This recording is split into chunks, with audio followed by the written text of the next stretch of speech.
तन अनुरागी मन बैरागी कदम कदम दुश्वारी है। दुश्वारी है। जीवन जीना सरल न जानो बहुत बड़ी फनकारी है। औरों जैसा होकर भी हम बाइज्जत हैं बस्ती में। कुछ लोगों का सीधापन है, कुछ अपनी अय्यारी है। और इसी अय्यारी में मैंने चुना है चिड़ियाओं को।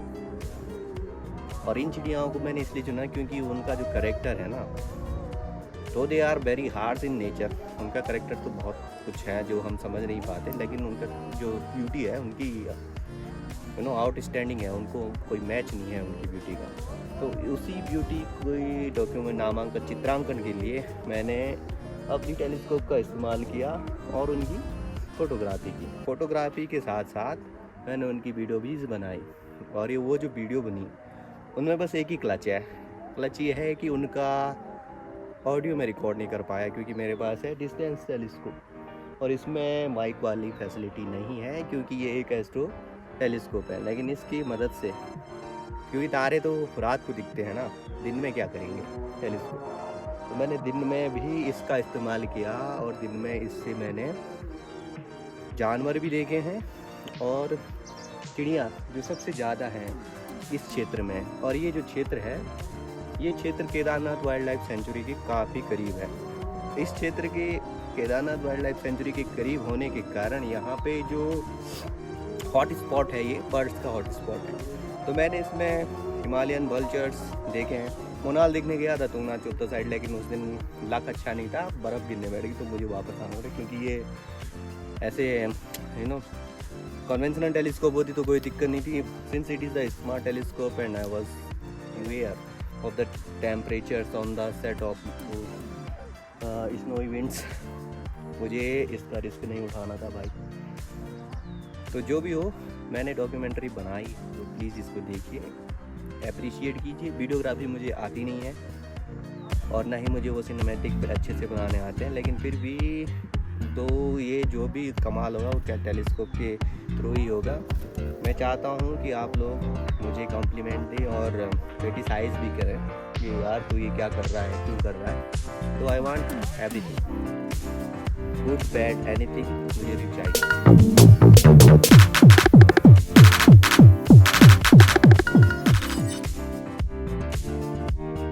दोस्तों, डॉक्यूमेंट्री की शुरुआत स्लेटी सर वाले तोते से कर रहे हैं। प्लम हेडेड पराकीट जिसका नाम है, एक खूबसूरत पक्षी है।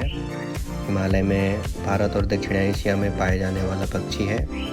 इसकी देह हरी, बॉडी हरी, नरम बैंगनी और स्लेटी रंग के सर के कारण इसका आप पहले से ही अलग इसकी पहचान कर सकते हैं। इसमें नर का सर स्लेटी रंग का होता है और मादा हरी रंग की होती है। इसकी चोंच आधी लाल आधी काली होती है, लेकिन हमने जो तोता देखा ये हिमालयन है, इसकी येलो कलर की चोंच थी। अक्सर यह सामाजिक पक्षी रहता है, लेकिन मैंने जो फ़ोटो कैप्चर की है इसमें ये मुझे अकेला मिला। लेकिन बाद में जब गांव में देखा तो इसका 4-5 का ग्रुप था। सीटी बजाते हुए गांव में इधर उधर तेज़ी से सीधा एक, जैसे जहाज़ ट्रैक पे उड़ता वैसे ही इसकी फ्लाइट रहती है। और यह बहुत ही सुंदर है, देखने में सुंदर था और नटखट भी था। ऐसा ही तोता मैंने पुणे में देखा, लेकिन पुणे में जो मैंने तोता देखा उसकी चोंच लाल है और उसके कलर में भी थोड़ा सा डिफरेंस है। इस तोते को मैंने एक दिन खड़ीक के पेड़ पे देखा है और एक दिन मैंने इसको माल्टा खाते हुए देखा है। तोते के बाद जो सबसे व्यापक रूप से फैली हुई पक्षी चिड़िया हिमालयी क्षेत्र में पाई जाती है वो है बुलबुल। और इसको रेड वेंटेड बुलबुल, हिमालयी लाल गुलछेदार बुलबुल के नाम से जाना जाता है। इसका वैज्ञानिक नाम पिकनोनोटस लुकुजेनिस है। यह एक आकर्षक और सुरीली आवाज़ वाला पक्षी है जिसके काले गुच्छे और लाल रंग के वेंट जो पेट का निचला हिस्सा है, इसके कारण यह आसानी से अलग रूप रंग में पहचाना जाता है। यह बुलबुल की अन्य प्रजातियों से अलग है क्योंकि उसके सर पर एक काले रंग का नुकीला गुच्छा होता है। एक हेयर स्टाइल इसकी सबसे अलग है। यह उत्तर भारत, नेपाल, भूटान और पाकिस्तान के पहाड़ी जंगलों, खेतों, बागों और खुले जंगलों में देखने को मिलता है। यह मानव आबादी के पास भी रहता है और जंगलों में भी रहता है। सर्वाहारी पक्षी है और ये क्या करता है कि फूलों के रसों का सेवन करता है जो पॉलिनेशन में काम आता है। इसकी आवाज़ ऐसी है। इसके बाद घरेलू गौरैया, जो हमारे आंगन की सबसे प्यारी चिड़िया है, उसको मैंने रिकॉर्ड किया। इसका वैज्ञानिक नाम पासेर डोमेस्टिकस है और छोटी चिड़िया है साइज में, मिलनसार पक्षी है। अगर आप इसको दाना चारा दोगे तो वो आपके आसपास आने बहुत लग जाती है। यह भारत सहित लगभग पूरी दुनिया में पाई जाती है। घरों की दीवारों, खिड़कियों और कहीं भी छेद वगैरह इसको मिल जाए तो वहीं पे अपना घोंसला बना देती है। नर का सिर ग्रे स्लेटी और गले के पास काले रंग का धब्बा होता है, जबकि मादा भूरे और हल्के हरे रंग की होती है। इसकी चोंच छोटी और मजबूत होती है जो इसे बीज और दाने खाने में मदद करती है। इसकी चहचहाहट मीठी और हल्की होती है जो सुबह सुबह वातावरण को मधुर बना देती है। इसे गांवों और शहरों दोनों जगह देखा जा सकता है। यह पेड़ों, घरों की दीवारों, छज्जों और खिड़कियों में घोंसला बना के रहती है। यह बीज, अनाज, छोटे मोटे कीड़े मकोड़े और फल खाती है। सामाजिक है और झुंड में रहती है। और इसकी संख्या मोबाइल टावरों से, शहरीकरण से, रेडिएशन से, कीटनाशकों से बहुत कम हुई है क्योंकि ये पहले शहरों और गांवों दोनों जगह थी, लेकिन अभी इसका बसेरा लगभग शहरों से हट ही गया है। अब ये गांव में ही ज़्यादातर पाई जाती है और कीड़ों और फसलों को नुकसान पहुंचाने वाले छोटे जीवों को ये खाकर पर्यावरण को भी संतुलित रखती है। इसकी आवाज़ वीडियो क्लिप में है। गौरैया के बाद हमने रिकॉर्ड किया है शिकार कौशल वाला लॉन्ग टेल्ड श्राइक, हिंदी में जिसका नाम है। इसका वैज्ञानिक नाम है लेनियस स्काच और अन्य नाम इसका रूफुस बैक्ड श्राइक या लाट पुंची लानियस भी इसका दूसरा नाम है। यह एक आकर्षक और चतुर शिकारी पक्षी है जो अपनी लंबी पूंछ और विशिष्ट शिकार तकनीक के लिए जाना जाता है। यह पक्षी खुले क्षेत्रों, खेतों और झाड़ियों में पाया जाता है और अपने शिकार को नुकीली टहनियों या कांटों में अटकाकर खाने की अनूठी आदत रखता है। मतलब ये बहुत क्रूर है। इसका आकार ये मध्यम आकार का पक्षी है। शरीर भूरा, सफ़ेद और काले रंग का मिश्रण है। सर पर काले रंग की पट्टी होती है। इसकी खास विशेषता इसकी लंबी पूंछ है। इसी के नाम पर इसका नामकरण हुआ है। इसी के कारण इसकी चोंच तेज और नुकीली होती है जिससे वो आसानी से छोटे कीड़े और छोटी मोटी छिपकलियों का शिकार करता है। यह एशिया, भारत, चीन और दक्षिण पूर्व एशिया के खुले मैदानों, खेतों, झाड़ियों और वन क्षेत्रों में पाया जाता है। इसका भोजन कीट पतंगे, छोटे पक्षियाँ, छिपकलियाँ, चूहे और मेंढक तक हैं। इसकी सबसे खतरनाक खूंखार आदत है इम्पेलिंग की, जिसमें वो अपने शिकार को झाड़ियों की नुकीली टहनियों पर अटका देता है और बाद में आराम से खाता है। इसीलिए इसको बुच्चर बर्ड भी कहा जाता है। यह आक्रामक और शिकार कुशल पक्षी है। यह टहनियों में बैठकर शिकार पर नज़र रखता है, तेजी से उड़ता है और शिकार को पकड़कर कांटों में अटका देता है।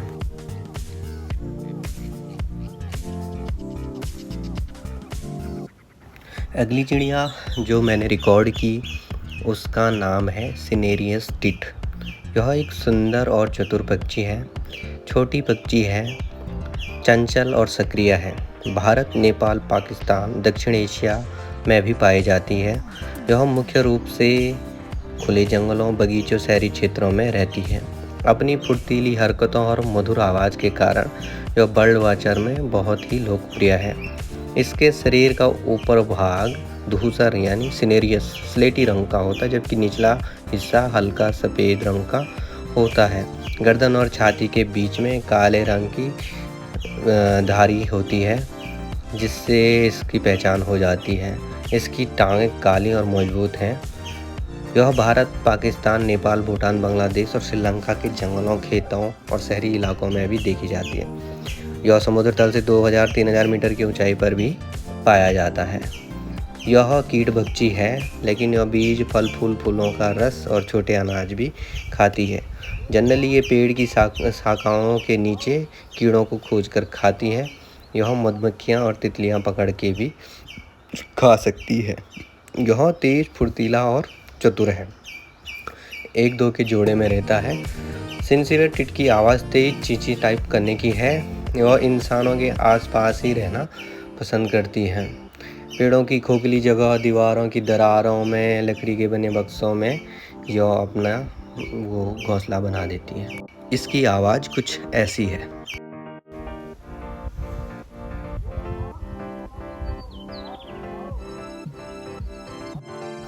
इसके बाद जो मैंने पक्षी रिकॉर्ड किया वो था ब्लैक फ्रैंकोलिन। ये जंगली तीतर था, आकर्षक और चतुर कह सकते हैं इसको आमतौर पर काला तीतर कहा जाता है। काले रंग का तीतर यह भारत, पाकिस्तान, नेपाल और अन्य दक्षिण एशियाई देशों में पाया जाता है। इसका शरीर गहरे काले रंग का और भूरे रंग का मिश्रण है और छाती, गले पर काला रंग होता है। शरीर में हल्की पीली धारियाँ, चोंच काली और मजबूत, पैर लाल रंग के। इस तरह से यह 30 से 35 सेंटीमीटर का और लगभग 350 से 500 ग्राम का पक्षी है। यह उत्तर भारत में लगभग हर जगह रहता है।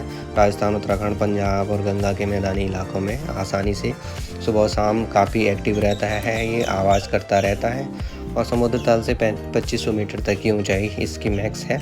सर्वाहारी पक्षी है। अपनी चोंच से ज़मीन पर पड़े अनाज और कीड़ों को खोजकर खाता है और खेतों में जो हानिकारक कीड़े मकोड़े रहते हैं इनको खाकर ये एक्चुअली फसलों की रक्षा करता है। एक्चुअली ये किसानों का फ़ायदेमंद है, लेकिन इसको सबसे ज़्यादा ज़रूरत इन्हीं से भागने की होती है, क्योंकि लोग जनरली इसको खा जाते हैं मार के। तो ये झाड़ियों में छिप कर रहता है और सुबह शाम जोर से कीकी की आवाज़ करता है। इसके बाद मैंने रिकॉर्ड किया नीलकंठी चिड़िया को, जिसका नाम बर्ड आइटर फ्लाई कैचर भी है। एक खूबसूरत नीला है, गायक पक्षी है। यह फिरोजी नीली रंगत के कारण बेहद लोकप्रिय है। इसे हिमालयी क्षेत्रों, उत्तराखंड, नेपाल, भूटान और पूर्वोत्तर भारत के जंगलों में देखा जाता है। नर और मादा दोनों ही ब्राइट टर्कोइज कलर के होते हैं, बट मादा का रंग थोड़ा कम चमकीला होता है। यह हिमालय और भारतीय उपमहाद्वीप के पहाड़ी वनों में पाई जाती है। 1000 से 3000 मीटर की ऊंचाई पर निवास करती है और उत्तराखंड, हिमाचल प्रदेश, अरुणाचल प्रदेश, सिक्किम, नेपाल, भूटान, बांग्लादेश, चीन और दक्षिण पूर्व एशिया में भी इसको देखा जाता है। यह एक इंसेक्टोवोरस पक्षी है। मक्खियाँ, तितलियाँ, पतंगे, कैटरपिलर और छोटे मोटे कीट इसका मुख्य भोजन है। उड़ते हुए कीड़े को पकड़ने में बहुत माहिर है, इसीलिए इसको फ्लाई कैचर कहते हैं। नीलकंठी के बाद मैंने रिकॉर्ड किए स्पेक्ड वुड पिजन, पहाड़ों का दुर्लभ कबूतर, जंगली कबूतर है। यह एक चित्तीदार कबूतर है। इसके पंख धब्बेदार और यह शांत स्वभाव का पक्षी था। 35 से 40 सेंटीमीटर लंबा और रंग गहरा भूरा से लेकर बैंगनी मैरून तक हो सकता है। गर्दन और पंखों पर धब्बे बने हुए हैं, हल्के भूरे और बैंगनी रंग के धब्बे। आंखें इसकी लाल रंग की होती है और इसको और भी आकर्षक बनाती हैं। यह पक्षी हिमालयी क्षेत्र, पूर्वोत्तर भारत, नेपाल, भूटान, म्यांमार और चीन के घने जंगलों में पाया जाता है। समुद्र तल से लगभग 1500 से 3500 मीटर की हाइट पर होता है। घने ओक और बुरांस और कॉनिफर के जंगलों में रहना यह पसंद करता है। इसका भोजन फल, बीज, जामुन, फूलों की पंखुड़ियाँ आदि है। यह पेड़ की शाखाओं पे बैठ के भोजन करता है और सीड डिस्पर्सल में बहुत अच्छी भूमिका निभाता है जंगलों में, क्योंकि ये घने जंगलों में रहता है। शांत और शर्मीला पक्षी है। 3 से 5 के झुंड में रहते हैं। मैंने जो वीडियो रिकॉर्ड की उसमें 5 कबूतर थे। इसका स्वर धीमा और कोमल होता है, जो सुनाई लगभग देगा ही नहीं। जंगली कबूतर के बाद मैंने कैमरे में रिकॉर्ड किया है कठफोड़ों को। लगभग 3-4 प्रजाति के कठफोड़े थे, लेकिन इनकी वीडियोग्राफी करना और फोटोग्राफी करना मेरे लिए थोड़ा मुश्किल पड़ गया, क्योंकि मेरे सेटअप में इनको बार बार लाना एक ही फ्रेम में मुश्किल हो रहा था, क्योंकि जब तक मैं कैमरा इनकी तरफ लगाता वो पेड़ की दूसरी तरफ या घने जंगलों में घुस जाते। इनकी हाइट जो गांव के आसपास रहने वाले कठफोड़े कुछ अलग थे, ग्रीन और ग्रे कलर के, स्लेटी ग्रे कलर के चकते वाले, और कुछ कठफोड़े ऐसे थे जो ऊपर जंगलों में, मतलब 2500 मीटर की हाइट के ऊपर थे। उन जंगलों में रहने वाले कठफोड़ों की वीडियो और आवाज़ भी इसी डॉक्यूमेंट्री में आगे डॉक्यूमेंटेड है। लेकिन यहाँ पे कठफोड़ों की काफ़ी प्रजातियाँ हैं, लगभग 4 प्रजातियाँ मैंने अपनी आँखों से देखी हैं। बाकी और भी होंगी जिनका रिकॉर्ड करने के लिए काफ़ी पेशेंस और काफ़ी टाइम चाहिए, जो मेरे पास नहीं था, बट फिर भी मैंने इनको ये रिकॉर्ड की। कठफोड़ों को ये मान के चल सकते हैं कि ये कारीगर हैं, मतलब लगे रहते हैं पेड़ को खोदने में, और ये घने जंगलों में कीड़ों को पकड़ने के लिए पेड़ों के बुरे हाल कर देते हैं। और ये शायद सीड डिस्पर्सल का भी काम करते हैं, क्योंकि ये बीजों को पेड़ में घुसा के भूल जाते हैं, और उसके बाद जब उनको याद आता है तो तब तक मतलब किसी और ही पेड़ पे चढ़ जाते हैं। तो ये इनकी हैबिट है, नेचुरली ऐसे बनाए गए हैं। तो ये जो कठफोड़े अभी दिख रहे हैं, ये जंगल के, मतलब घने जंगलों में 2500 मीटर की हाइट के ऊपर वाले कठफोड़े हैं, और इनकी आवाज़ भी आगे है।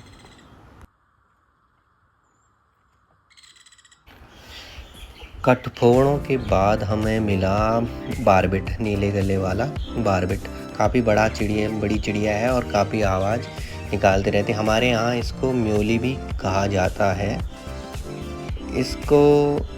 इसकी पहचान जो है कि एक रंग बिरंगा पक्षी है। अपने गले में चमकीले नीले और लाल सिर के कारण इसको दूर से ही पहचाना जा सकता है। यह मुख्य रूप से फलों और बीजों पर निर्भर रहता है, और इसकी आवाज़ टूक टूक जैसी आवाज़ होगी, वो दूर दूर से सुनाई देगी। इसका ऊपरी भाग हरा और पेट पर हल्के पीले रंग का निशान रहता है, और ये कठफोड़े की तरह लकड़ी खोदने में भी सक्षम है। इसकी आंखें लाल और भूरी हैं। यह भारत में उत्तराखंड, हिमाचल प्रदेश, असम, अरुणाचल, सिक्किम, पश्चिम बंगाल, मेघालय, त्रिपुरा, मिजोरम में, इसके अलावा नेपाल, भूटान, बांग्लादेश के पहाड़ी जंगलों में भी पाया जाता है। 500 से 2500 मीटर तक ही कहीं भी पाया जा सकता है।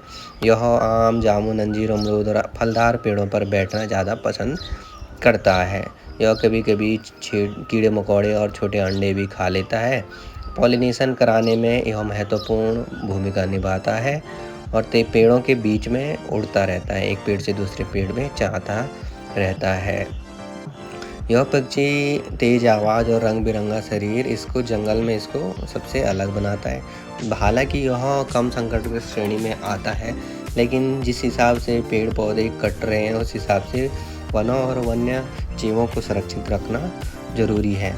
इसकी आवाज़ इतनी तेज़ होती है कि 1-2 किलोमीटर दूर से ही आप इसको सुन सकते हैं। म्यूली के बाद हमें एक काली मैना टाइप चिड़िया मिली, जो काफ़ी सुंदर गीत गा रही थी। अच्छी इसकी मेलोडियस साउंड है। काली मैना या काला बुलबुल भी इसको नहीं, काला बुलबुल दूसरा है, सॉरी, वीडियो में काला मैना ही हम इसको कहेंगे। तो ये एक मध्यम आकार का गाने वाला पक्षी है, जिसकी काली चमकदार पंखे वाली आकृति है।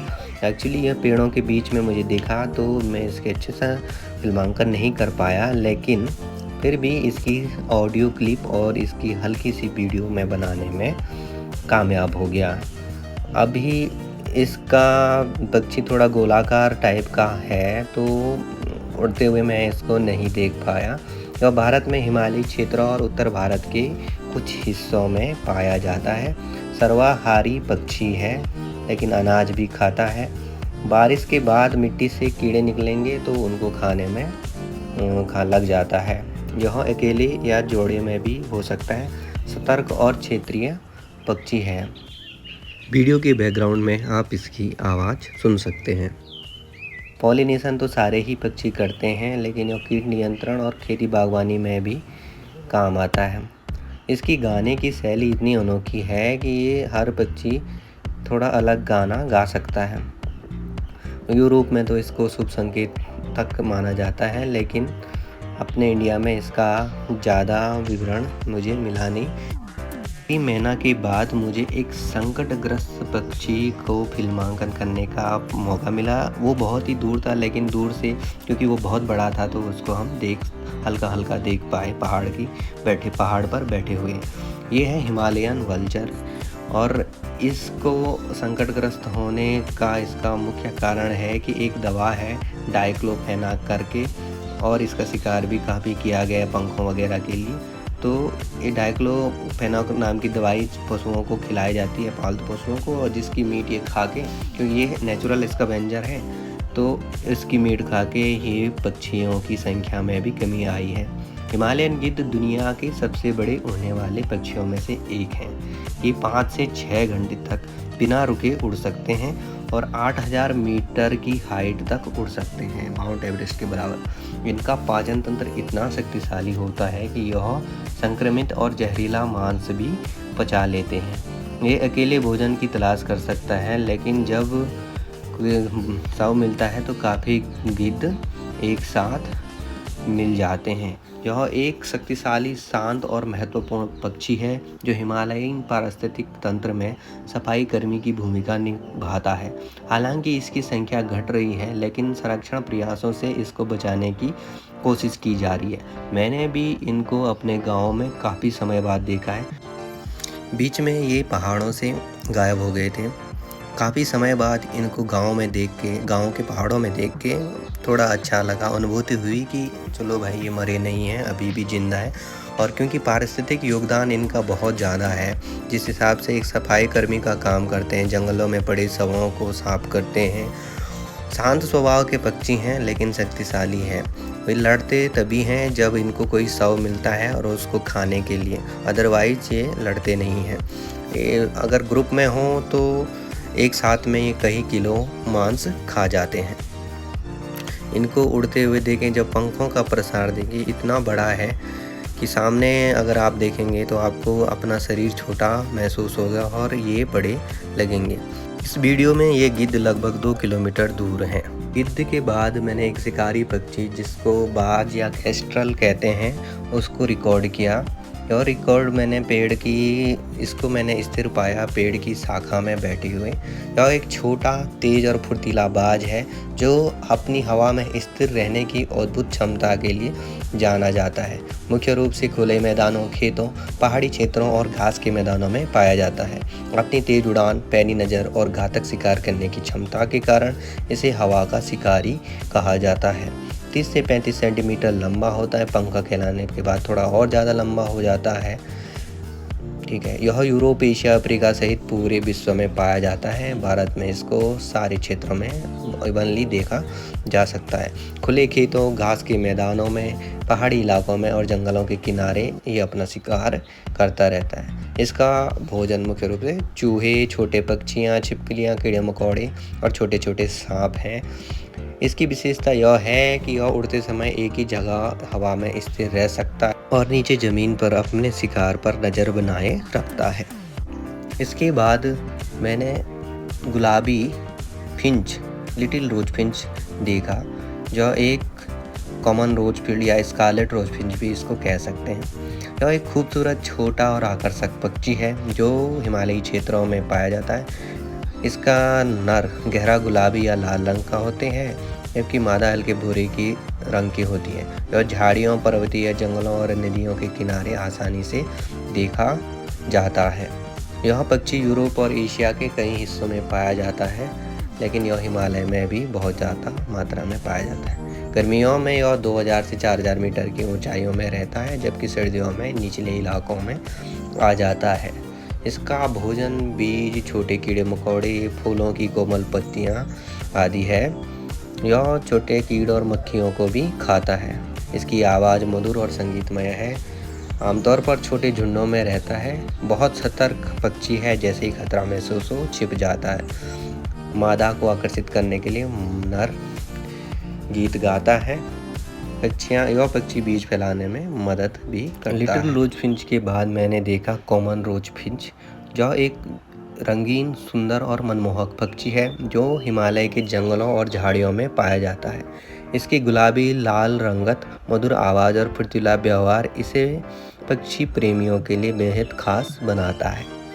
यह कॉमन रोज फिंच का नर अपने चमकीले गुलाबी रंग के कारण सबसे आकर्षक फिंच में गिना जाता है।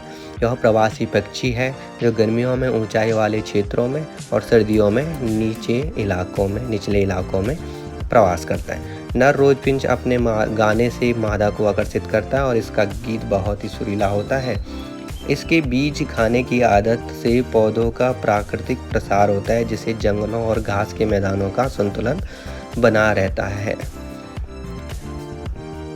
यह कीटों का भी शिकार करता है, जिससे खैर मेरी वीडियो में तो ये फसलों का नुकसान कर रहा है, लेकिन अदरवाइज यह कहा जाता है कि यह फसलों को नुकसान पहुंचाने वाले कीटों की संख्या को भी कम करता है और इसकी मधुर आवाज़ जंगल में प्राकृतिक ध्वनि का अनुभव कराता है। यह छोटे झुंडों में रहता है और बहुत सतर्क होता है। जरा सा भी खतरा महसूस हो ये झाड़ियों में छिप जाता है।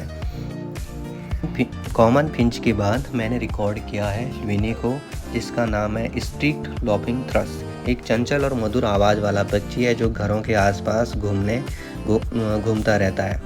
यह आकर्षक पक्षी है जो मुख्य रूप से हिमालय के जंगलों और झाड़ीदार क्षेत्रों में पाया जाता है। इसके धारीदार भूरे पंखे, चंचल स्वभाव और मधुर आवाज़ से इसको दूर से ही जाना जा सकता है। शरीर इसका भूरे रंग का होता है जिसमें धारियां भी रहती हैं। पीठ, छाती और सर पर धारियां रहती हैं, इसी कारण इसका नाम स्ट्रीक्ड रखा गया इंग्लिश में। मुख्य रूप से भारत, नेपाल, भूटान और तिब्बत के पहाड़ी क्षेत्रों में पाया जाता है। समशीतोष्ण जंगलों, झाड़ीदार ढलानों और निचली पहाड़ियों में 1000 से 3500 मीटर की ऊंचाइयों पर इसको देखा जाता है।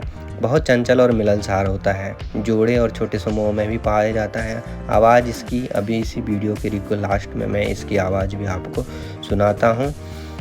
यह लिस्ट कंसर्न की श्रेणी में आता है, लेकिन बचाना तो सबको ही है आज की डेट में, जिससे आपसे ह्यूमन विनाश की ओर बढ़ रहा है। लॉपिंग थ्रश इसका नाम इसलिए पड़ा क्योंकि वो आवाज़ ऐसा लगता है जैसे कोई हंस रहा हो।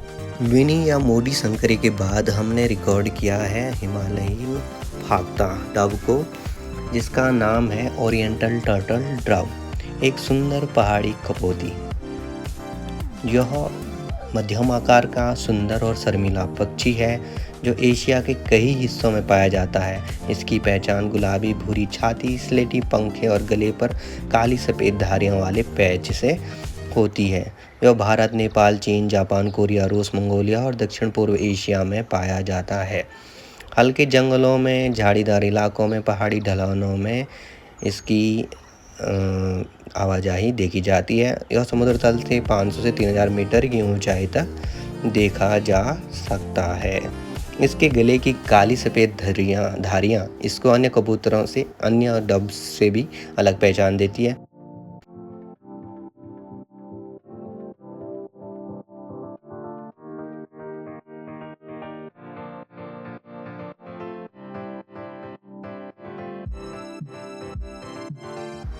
घुघुती के बाद हमने देखा ब्लू जे।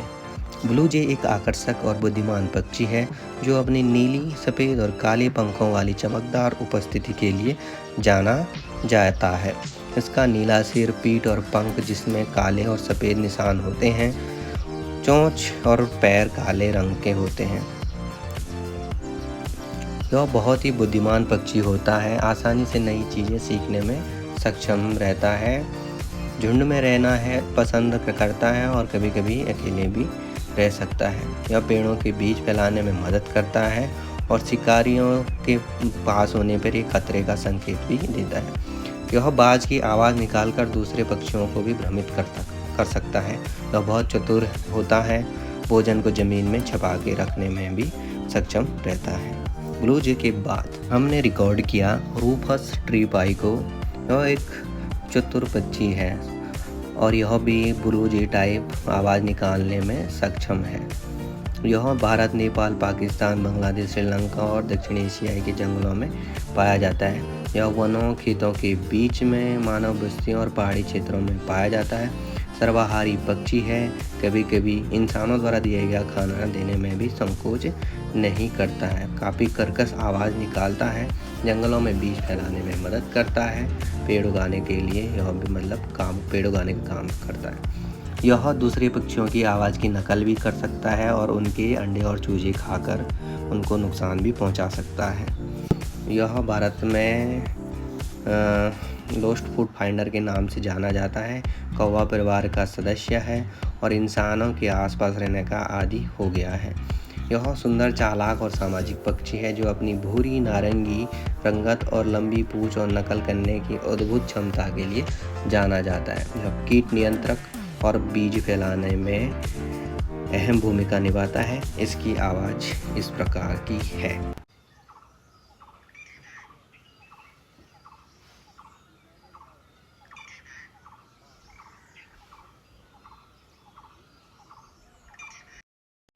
रूपस ट्रिप आए के बाद मैंने रिकॉर्ड किया काली बुलबुल को। इसको काली फुदकी या जंगली बुलबुल भी कहते हैं। यह मध्यम आकार का सुंदर और आवाज़ निकालने वाला पक्षी है जो हिमालयी क्षेत्रों में दक्षिण पूर्व एशिया में भी देखा जाता है। गहरा धूसर काले रंग की, लाल रंग की चोंच और लाल पैर वाली यह चिड़िया है जो जंगलों में मुझे मिली। यह पक्षी घने पहाड़ी जंगलों, सदाबहार जंगलों, बगीचों और नदी के किनारे पेड़ों पर रहता है। यह फलों, जामुनों, फूलों का रस और कीड़ों को खाता है। पेड़ की ऊंचाई पर भोजन ढूंढने में यह माहिर है।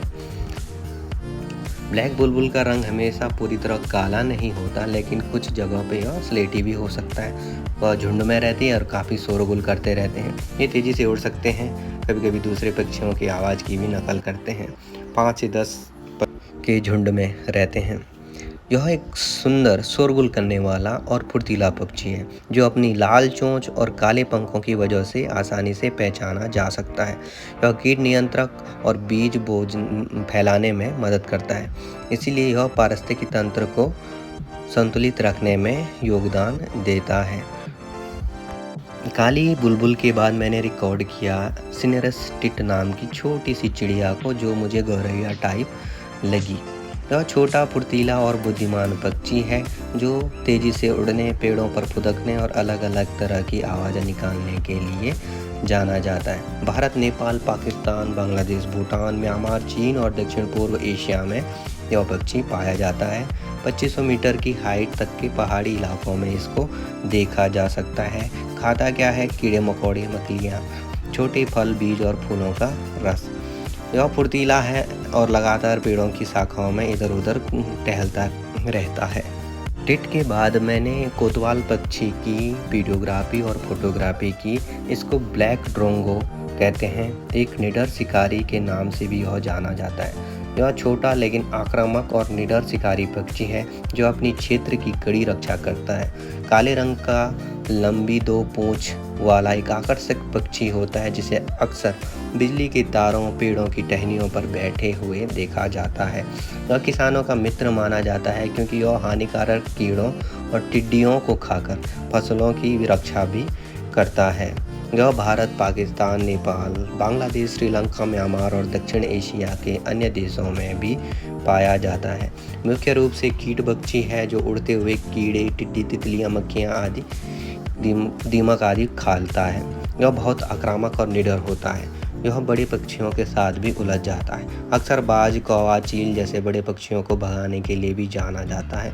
चिरचिर की तीखी आवाज़ और तेज़ उड़ान भरने में सक्षम यह पक्षी, इसको गाय भैंसों के ऊपर भी उड़ते हुए देखा जा सकता है क्योंकि ये उनके शरीर के कीड़ों को भी खाता है। इसकी भूमिका इस प्रकार है कि हानिकारक कीटों को खाकर यह फसलों को सुरक्षित रखता है। ब्लैक ड्रोंगो के बाद मैं सुर्खियों की फ़ोटो और वीडियोग्राफी करना चाहता था, लेकिन ये बहुत मुश्किल काम था मेरे लिए क्योंकि मैं कभी भी इनको अपने कैमरे के फ्रेम में ला ही नहीं पाया। सुर्खियों की ही तरह फिंच की भी एक प्रजाति थी जिसको मैं अपने कैमरे में कैद नहीं कर पाया।